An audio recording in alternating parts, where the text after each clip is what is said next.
मंडळी, winter special energy booster healthy शेंगदाणा लाडूसाठी 2 cup शेंगदाणे साफ करून घेऊन ते स्लो गॅसवरती 10 ते 12 मिनिटे खरपूस रंगापर्यंत भाजून घेतलेले. त्यानंतर शेंगदाणा भाजत आहे तोवर मी ऑर्गॅनिक गूळ घेऊन तो किसून घेतलेला आहे.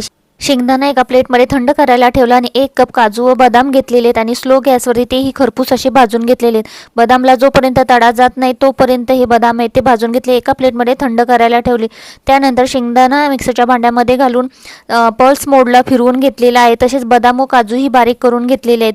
हे सगळं मिश्रण आहे ते एका परातीमध्ये काढून घ्यायचे. त्यावरती वेलची पावडर घालायची, 2 कप ऑर्गॅनिक किसलेला गूळ घालायचा, चांगलं मिक्स करून घ्यायचं. त्यावरती 2 चमचे तूप घालायचं, परत मिक्स करून घ्यायचं आणि मीडियम आकाराचे अशा पद्धतीचे लाडू आहेत ते वळून घ्यायचे आहेत. 7 ते 8 तासांसाठी हे लाडू सुकल्यानंतर ते हवाबंद डब्यामध्ये आपण ठेवू शकतो.